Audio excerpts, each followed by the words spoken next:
Contei ao meu filho que o pai dele tinha acabado de falecer. Ele disse: "É aniversário da Bruna. Podemos conversar amanhã?" Foi nesse momento que percebi que não tinha perdido apenas um marido. Perdi um filho também. Ele não compareceu ao funeral, mas 3 semanas depois recebeu uma carta do meu advogado. Abriu e congelou. Fiz algo que ele jamais esquecerá. E nunca disse uma palavra. Antes de começarmos, curta o vídeo, inscreva-se no canal e me responde uma coisa. Para você, qual é uma lição de vida que todos deveriam aprender antes que seja tarde demais? Compartilhem nos comentários abaixo. Obrigada. Eduardo morreu ali mesmo, na mesa da cozinha, no meio de uma piada sobre como eu tinha comprado o creme errado de novo. Se eu morrer por causa dessa bobagem em pó, disse ele rindo baixinho e batendo a colher na lateral da caneca. Você finalmente conhecerá a verdadeira culpa. Então, sua mão se contraiu. A colher escorregou. Seus olhos se arregalaram, como se tivesse esquecido como respirar. Larguei a faca de manteiga que estava usando e corri até ele, gritando seu nome, mas ele já tinha partido. O corpo dele ficou mole antes mesmo que eu pudesse ligar. Disquei o 192 antes que meus joelhos tocassem o chão. Antes que eu pudesse perguntar se era mais uma de suas piadas. Não era. A voz da operadora no meu ouvido era calma, enquanto meu mundo se despedaçava. Continuei sussurrando o nome dele enquanto me guiavam pelas compressões torácicas. Mas eu já sabia. Eu sabia pelo jeito como sua cabeça pendia sobre o ombro, pelo frio que sentia em seus dedos quando tentava segurá-los. Quando os paramédicos chegaram, dei um passo para o lado, entorpecida, ouvindo palavras como sem sinais, irrecuperável, não responde mais, e apenas assenti. A casa, de repente, pareceu barulhenta e silenciosa demais ao mesmo tempo.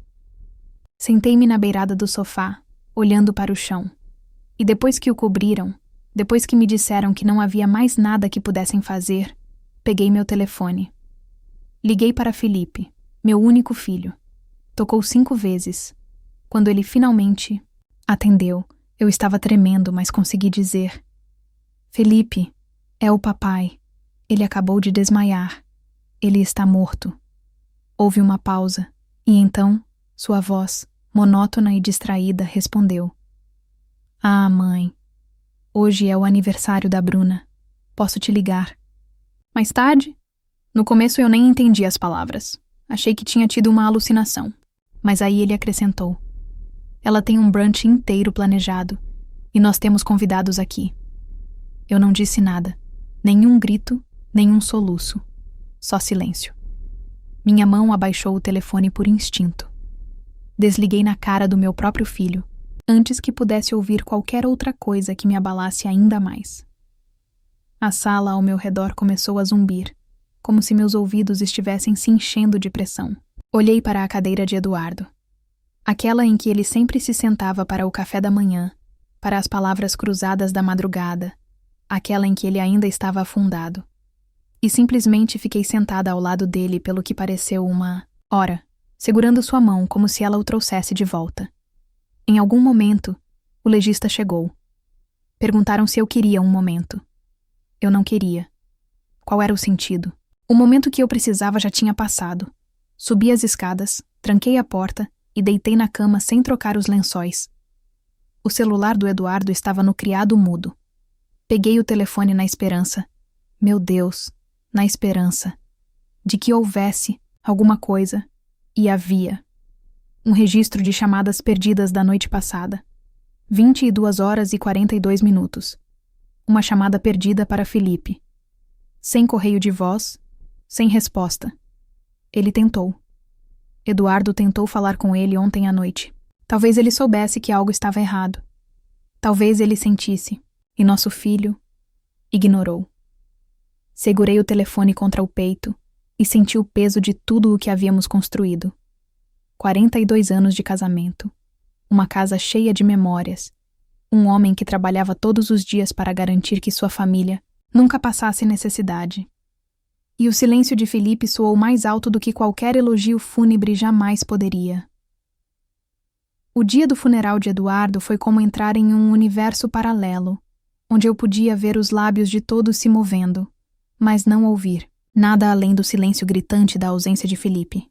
Fiquei ao lado do caixão, agarrando-me às bordas do púlpito, tentando manter o equilíbrio, enquanto pessoas que eu não via há anos se aproximavam e sussurravam coisas como: ele era um homem tão bom, sentimos muito, e tudo o que eu conseguia pensar era que meu filho, meu único filho, não estava lá, nem nos bancos, nem ao meu lado, nem mesmo no maldito estacionamento.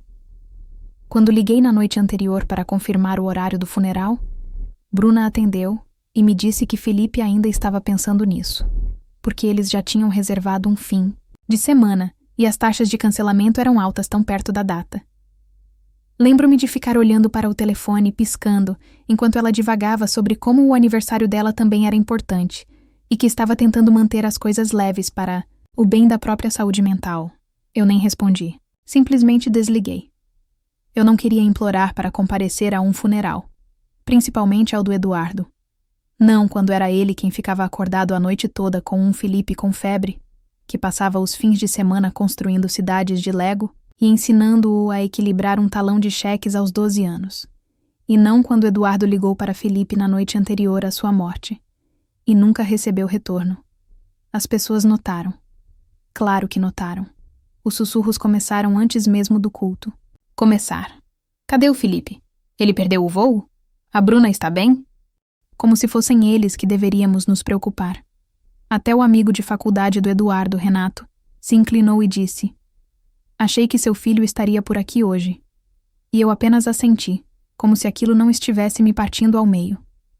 Mas um momento, que realmente me abalou, veio depois do culto, quando um dos colegas de trabalho do Eduardo, Marcelo, se aproximou de mim perto do café, no salão de confraternização e disse: não quero ser intrometido, mas o Eduardo mencionou algo estranho, de passagem no mês passado, sobre ajudar o Felipe financeiramente. Parecia estressado com isso. Isso me deixou perplexa, porque Eduardo nunca me contou nada parecido. Não tínhamos segredos. Ou, pelo menos, era o que eu pensava. Não pedi para o Marcelo dar mais detalhes. Apenas agradeci por ele ter vindo e pedi licença para ir ao banheiro, onde me sentei na tampa do vaso sanitário e fiquei olhando para o chão, até alguém bater na porta perguntando se estava tudo bem. Não estava nada bem. Meu filho perdeu o funeral do pai por causa de um brunch e uma escapada de fim de semana. E agora eu ouvia indícios de estresse financeiro e sigilo. Quando cheguei em casa, naquela noite, o silêncio era insuportável. Servi-me de uma taça de vinho, olhei fixamente para a poltrona de Eduardo e tentei não pensar em como me sentia fria e sozinha. Então, abri meu celular e vi uma foto que a Bruna tinha postado no Instagram. Ela, com um vestido rosa-choque, segurando uma mimosa, tinha a legenda: melhor aniversário de todos. Amo meu marido. A foto tinha sido postada durante o funeral, durante o elogio fúnebre. Fiquei olhando para a tela até a imagem ficar borrada e minhas mãos começarem a tremer. Naquela noite não consegui dormir. Deitei-me na nossa cama, instintivamente buscando o peso da mão de Eduardo ao meu lado, mas não consegui. Por volta das 3 da manhã, levantei-me, abri a gaveta da mesa do Eduardo e comecei a tirar papéis, extratos bancários, registros, de seguro, recibos antigos, qualquer coisa que pudesse explicar o que Marcelo havia dito. Porque agora não era só luto. Agora havia algo mais frio. Uma sensação de que talvez eu não conhecesse toda a história da minha própria família. E a única pessoa que poderia ter respondido a tudo, Eduardo, havia partido. Na manhã seguinte, acordei com uma missão. Não por curiosidade, mas por algo mais intenso. Algo mais próximo da raiva disfarçada de luto. E fui direto para o arquivo do Eduardo, aquele que ele mantinha trancado, mas sempre dizia que tinha a chave reserva, o que eu tinha estava colado com fita adesiva no verso da nossa foto de casamento, no armário.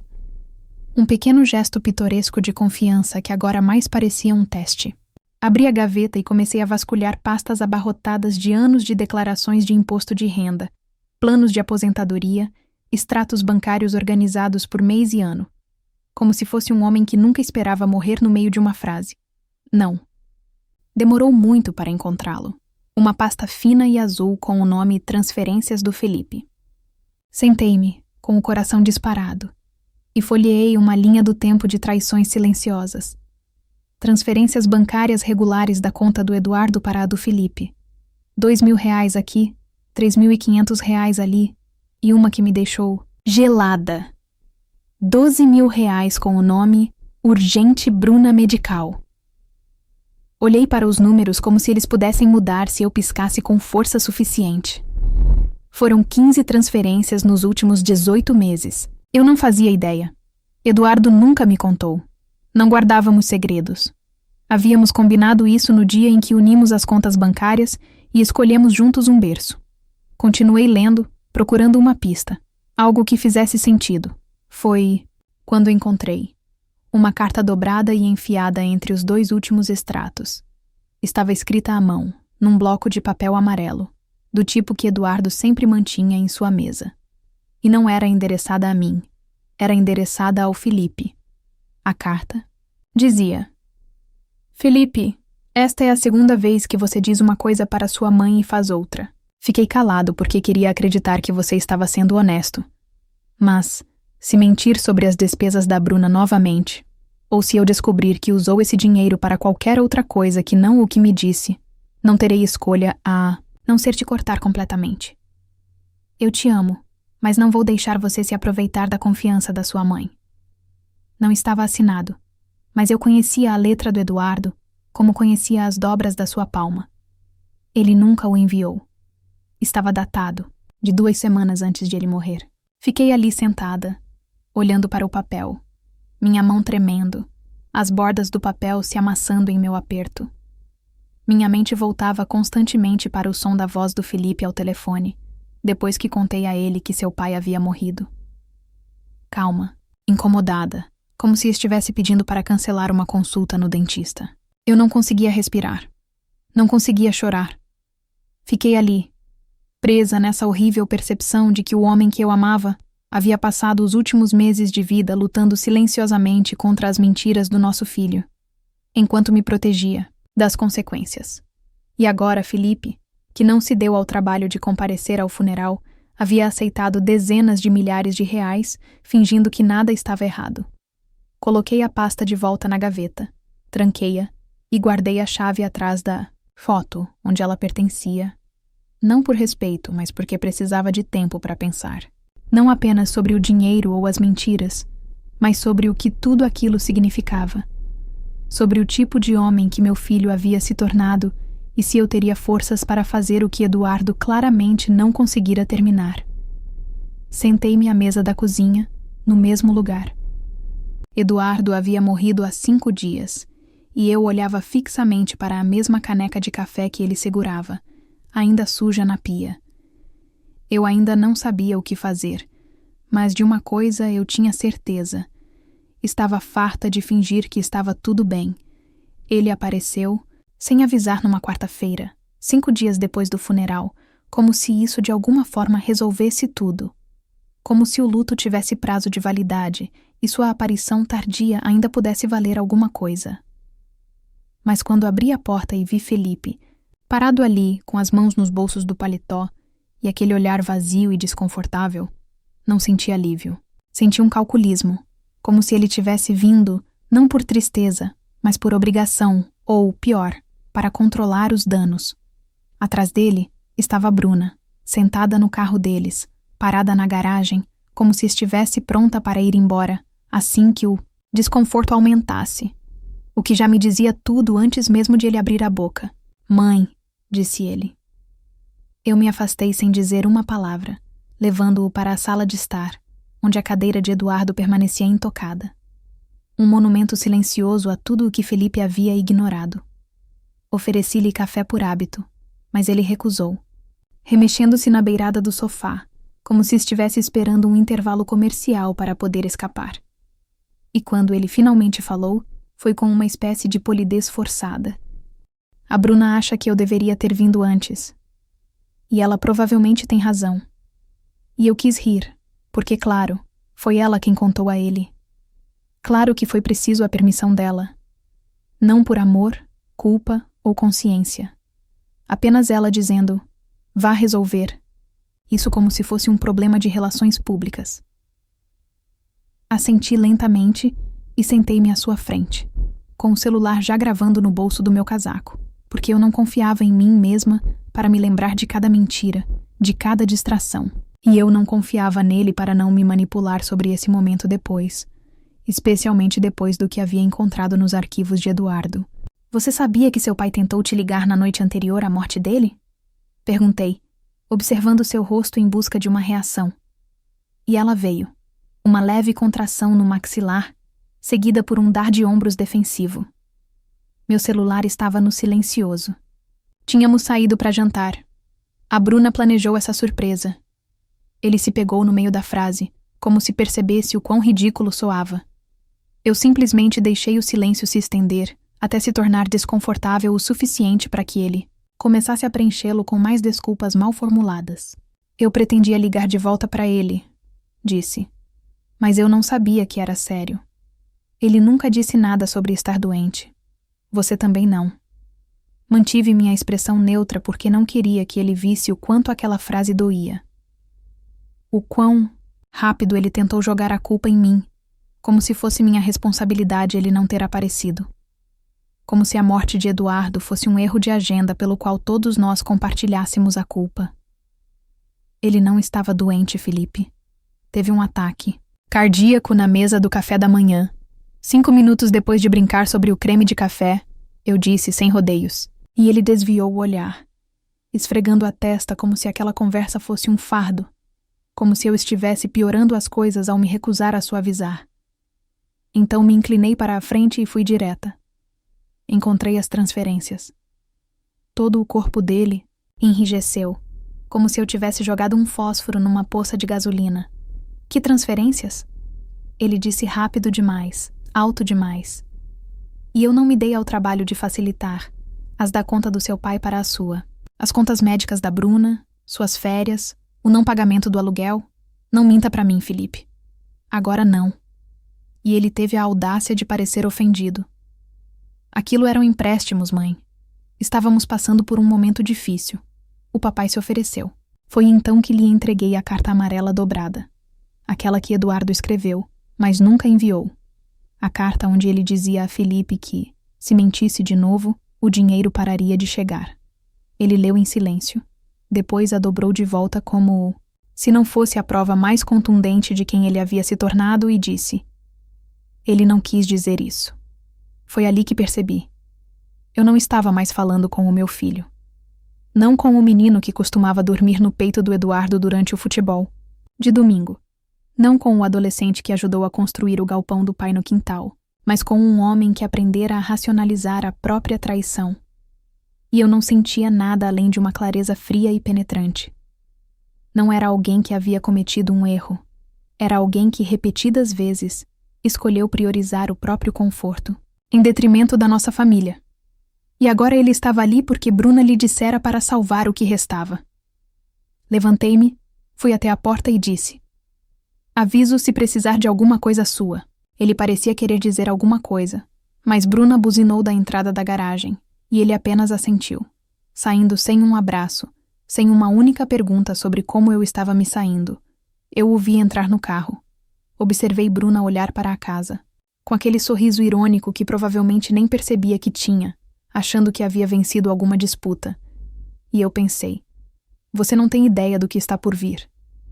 Na manhã seguinte à visita de Felipe, acordei com uma calma que quase me assustou. O tipo de calma que não vem da paz, mas da decisão. E eu nem fiz café antes de ligar para Pedro Roberto, nosso advogado de longa data, o homem que cuidou dos documentos comerciais de Eduardo por décadas e nos enviava cartões de aniversário sem falta. Quando disse a ele que precisava revisar meu testamento imediatamente, ele não fez perguntas. Apenas agendou para o dia seguinte. E eu juntei tudo: extratos bancários, a pasta com as transferências do Felipe, a carta sem cheiro de Eduardo e o arquivo de áudio da patética meia-confissão de Felipe no dia anterior. Depois, adicionamos um último item: uma carta escrita à mão para a Malu, nossa neta, para ser aberta em seu aniversário de 18 anos.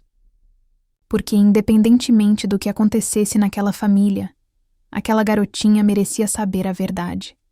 Não a versão que sua mãe inventaria, nem o silêncio que Felipe tentaria disfarçar de dignidade. Quando entrei no escritório de Pedro, ele olhou para o meu rosto e disse: "Presumo que isso seja mais do que planejamento patrimonial." Assenti, entreguei os documentos e disse: "Vai tudo para um fundo. Cada conta, cada ativo, a casa, a anuidade, as ações do Eduardo. Mas não para o Felipe, nem para a Bruna, nem um centavo." Ele não piscou. Apenas abriu um bloco de notas e começou a escrever. Estruturamos tudo para que Malu herdasse tudo, mas não antes dos 25 anos, com acesso antecipado apenas para despesas educacionais e moradia.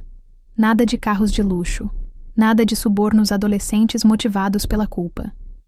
E pedi ao Pedro que incluísse uma cláusula que dizia que, se Felipe ou Bruna tentassem contestar o testamento, Malu assumiria o controle total imediatamente. Eles perderiam todos os direitos, inclusive o de visitação, durante os anos de vigência do testamento, o que eu sabia que soava duro.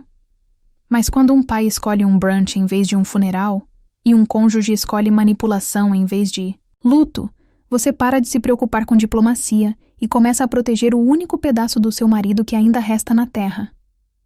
Pedro revisou tudo 2 vezes. Adicionou uma seção para a carta que escrevi, selada em um envelope pardo, etiquetado para a Malu em seu aniversário de 18 anos.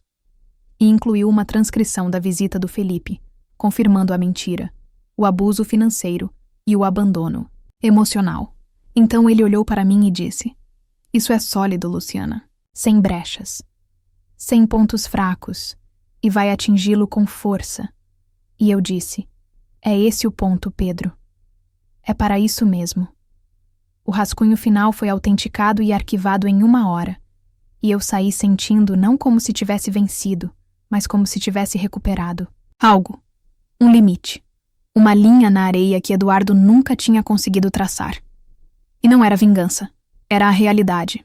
Se Felipe, meu filho, quisesse tratar os pais como caixas eletrônicos sem data de validade, descobriria há quanto tempo aquela máquina estava observando, documentando, esperando o momento exato de cortar o fio.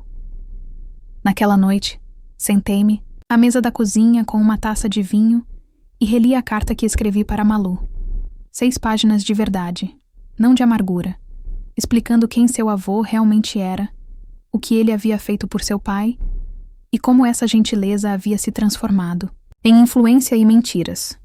Eu disse a ela que o dinheiro que ela um dia receberia não era um presente, era uma responsabilidade, um lembrete para escolher o amor em vez da conveniência, a lealdade em vez das aparências e a coragem em vez da submissão. Porque ela era a única pessoa da nossa família que ainda tinha a chance de fazer a coisa certa. Quando fechei aquele envelope, senti como se tivesse encerrado um capítulo. Não de luto, mas de silêncio. O tipo de carta que se insinua quando as pessoas que você ama o traem lentamente, o suficiente para que você esqueça completamente a traição. Até que um dia, você está em um velório, sem ninguém ao seu lado. E agora, finalmente, eu tinha certeza de que o silêncio não seria transmitido. A carta chegou à caixa de correio de Felipe 4 dias depois de eu sair do escritório do Renato. Foi enviada por carta registrada, com um comprovante de entrega que me atingiu em cheio. Caixa de entrada às 11h13 da manhã. E eu o imaginei parado na cozinha, folheando os envelopes como se fosse uma quarta-feira qualquer, até ver o logotipo do escritório de advocacia estampado no canto. E eu soube o momento em que ele abriu, porque ele não ligou, não mandou mensagem, não mandou e-mail, nem naquele dia, nem no seguinte. Mas a Bruna sim, e não com palavras, apenas com uma sequência de mensagens rápidas como: "Nossa, Luciana, você é inacreditável. Você se importa mesmo com a Malu?" E eu não respondi, porque aquele silêncio era a coisa mais honesta que eu poderia dizer a eles. Quando finalmente atendi o telefone no 3º dia, era Felipe, ligando de um número bloqueado. Sua voz baixa, incerta, quase suave, como se ele pensasse que, talvez se usasse o tom de quando tinha 6 anos, e medo de admitir que tinha quebrado alguma coisa, eu me fundiria com a mãe de quem ele se lembrava, antes de tudo virar cinzas. Ele começou com: "Mãe, Acabei de receber a carta. Como se eu já não soubesse. Como se as últimas 72 horas não tivessem sido tão pesadas com a reação dele. E eu disse: nada. Apenas deixe o silêncio falar. E quando ele finalmente perguntou: isso é real? Respondi: me diga você, porque não havia mais nada a lhe explicar. E a pausa que se seguiu pareceu os 10 segundos mais longos da minha vida. Antes que ele finalmente dissesse: eu não sabia que meu pai se sentia assim. E eu surtei. Não gritei, não fiquei furiosa. Apenas congelei. Você não sabia porque nunca perguntou, Felipe. Estava ocupado demais fingindo que éramos opcionais. E foi então que Bruna atendeu do outro lado da linha, com a voz áspera e exigente. Você não pode deserdar o próprio filho. Isso é loucura. E eu quase ri.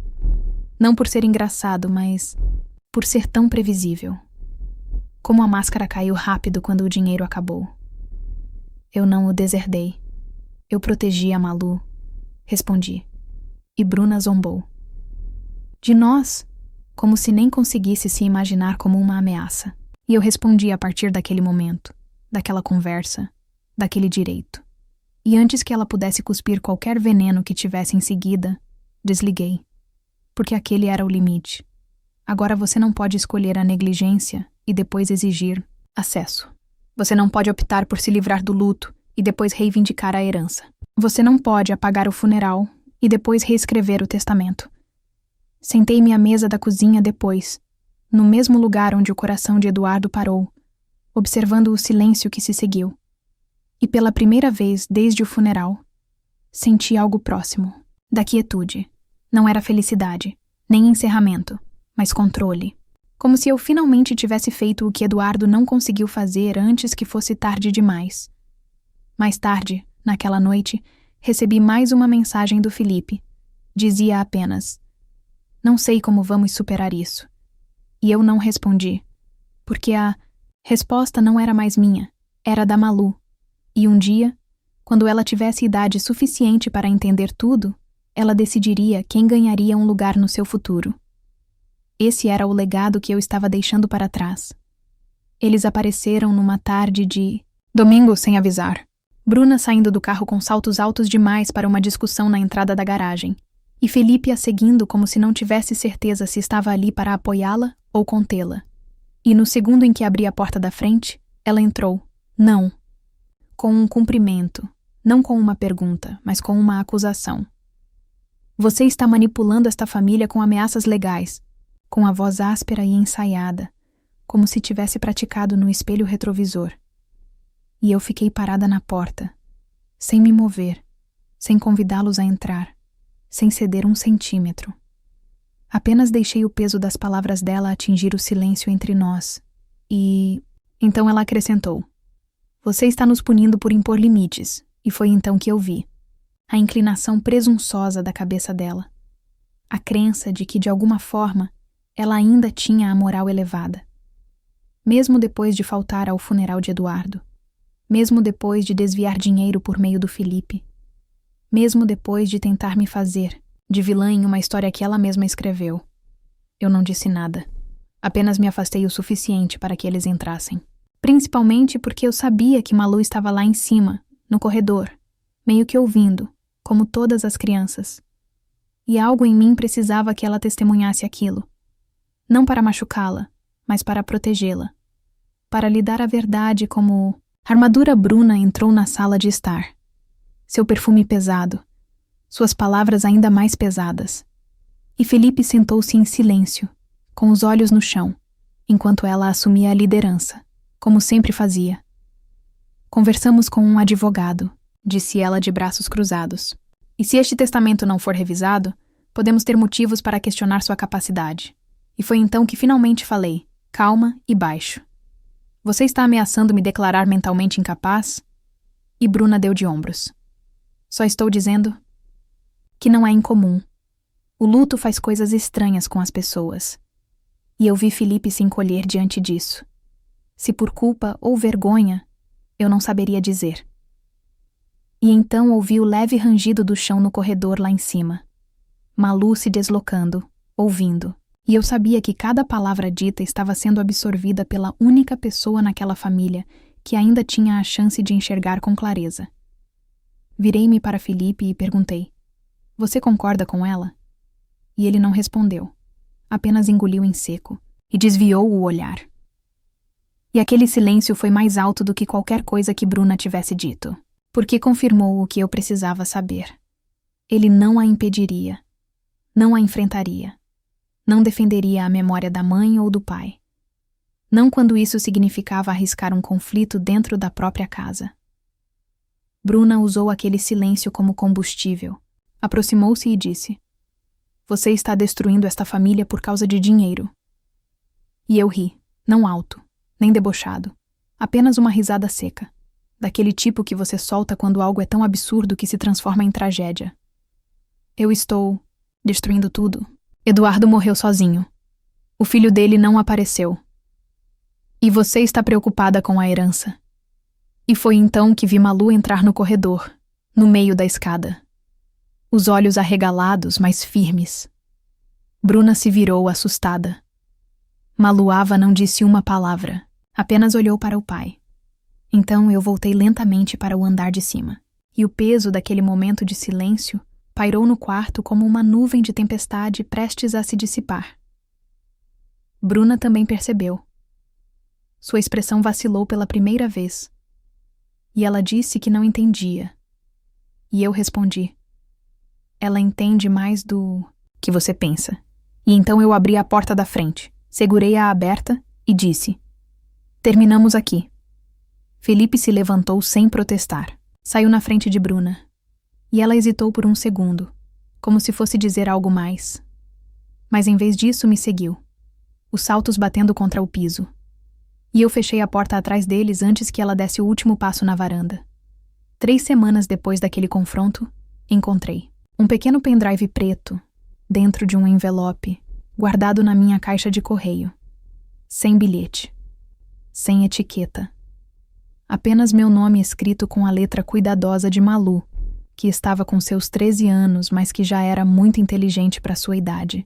E meu coração apertou, porque soube imediatamente que não era algo brincalhão ou inocente. Não era um desenho, nem um cartão de aniversário digital. Era algo sério, algo secreto. E quando conectei o aparelho ao meu laptop, fiquei em silêncio, enquanto pastas se abriam para mim como pequenas janelas para um mundo que eu não tinha permissão de ver. Cada uma com uma data. Cada uma cheia de arquivos que me davam um nó no estômago. Gravações de ligações.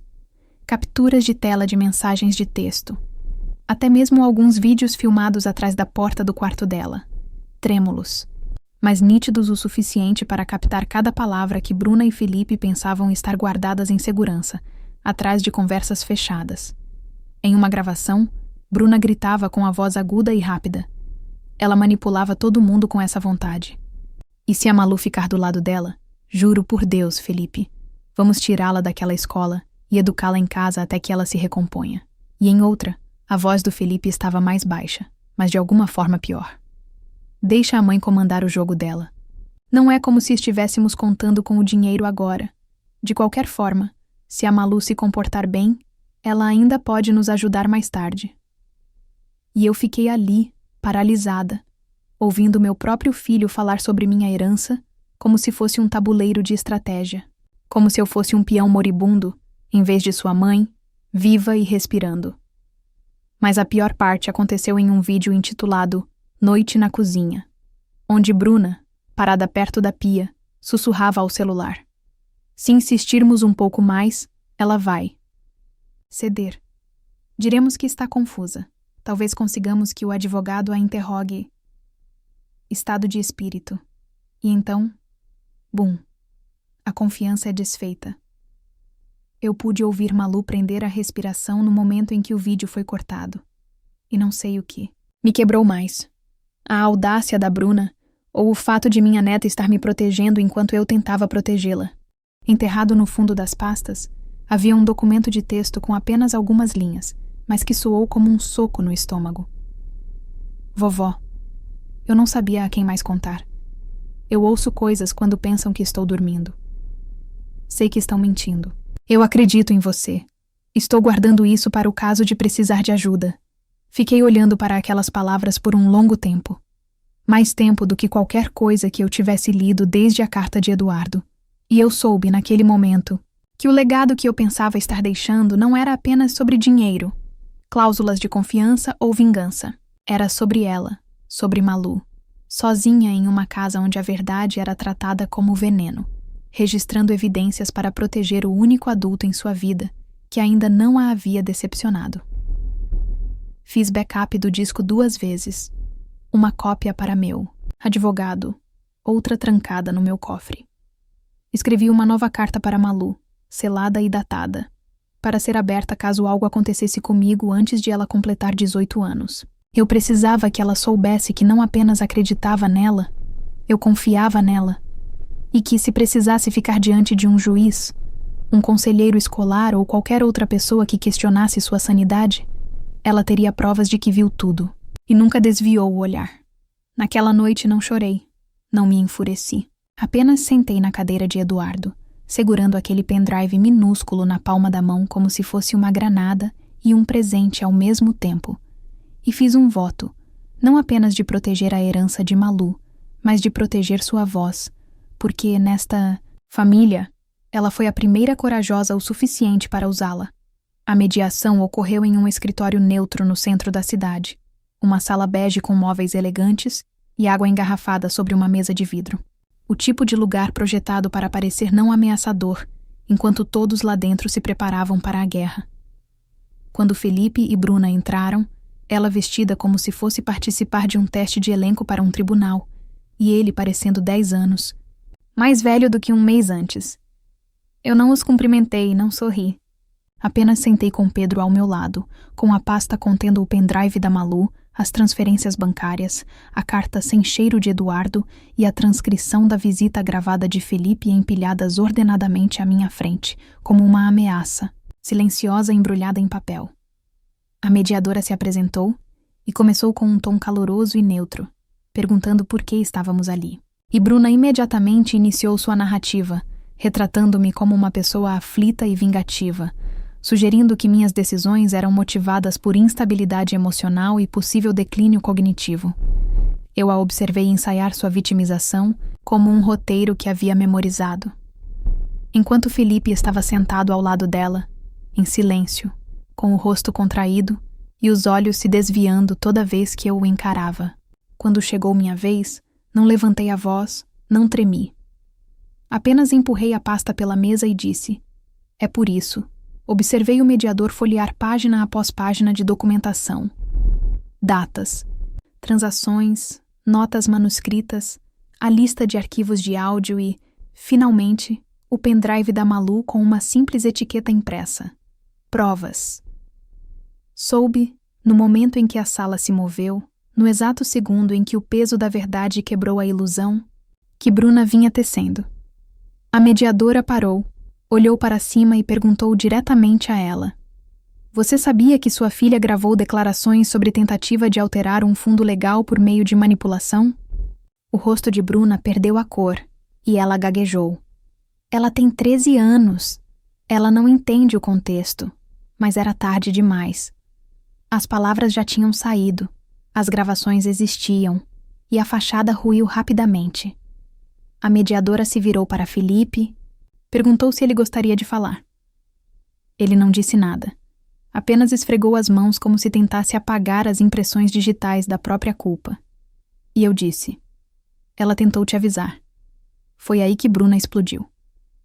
Não com palavras de defesa, mas de fúria. Pura raiva sem filtro. Bateu a mão na mesa e gritou: "Isso tudo porque você não conseguiu lidar com a morte do seu marido. Agora está tentando nos punir porque está sozinha." A mediadora calmamente pediu que ela saísse por um momento, para se recompor.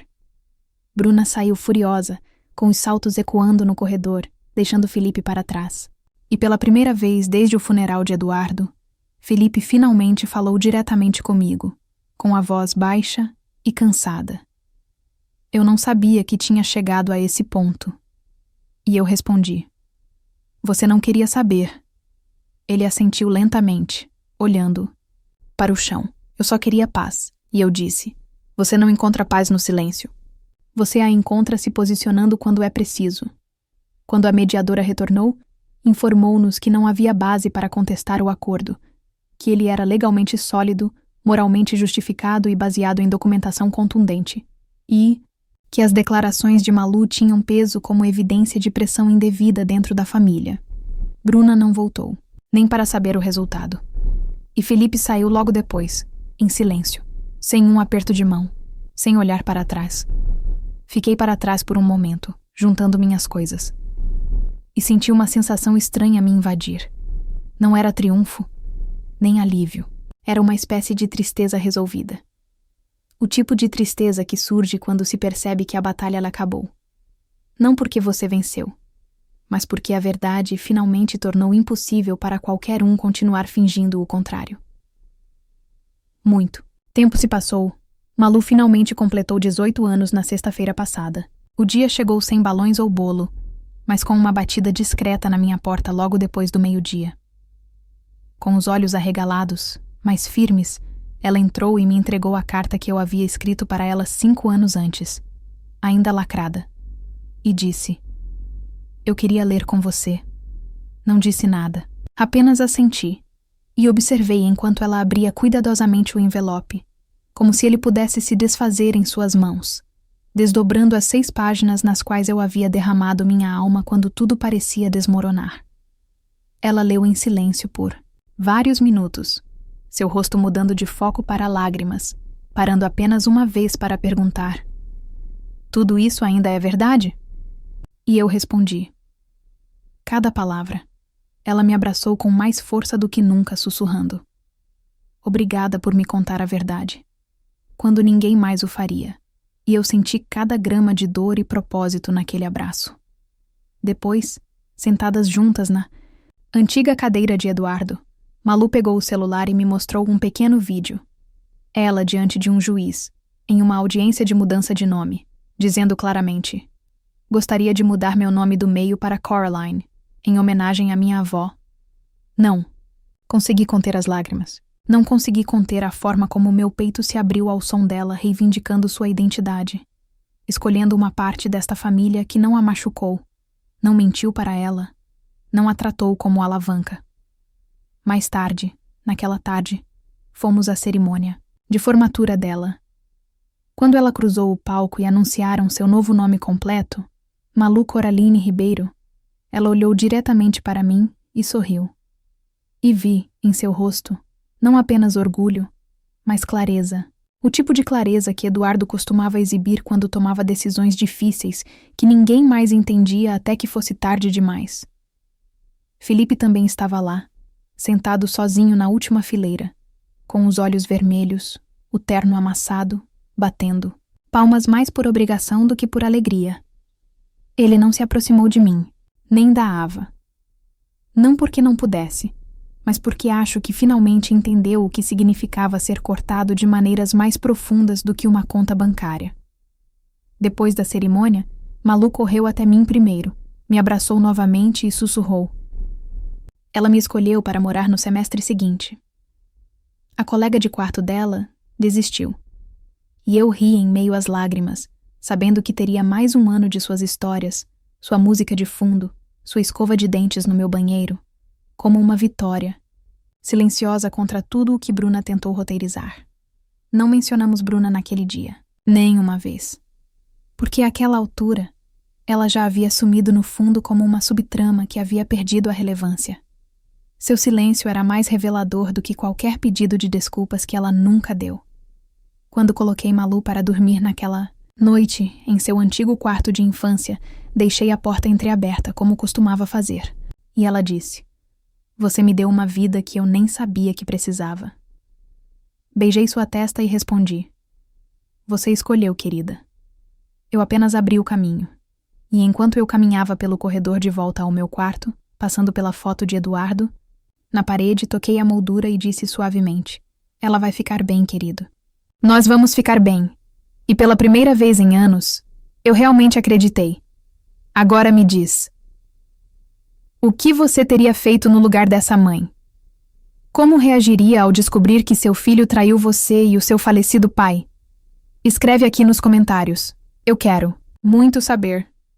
Se você gostou do vídeo, clique em curtir e se inscreve no canal também, assim você não perde nenhuma história emocionante. E não esquece, deixa também o seu comentário com uma classificação de 1 a 10 para mostrar o quanto você gostou, porque assim eu consigo trazer mais vídeos que sejam interessantes para você.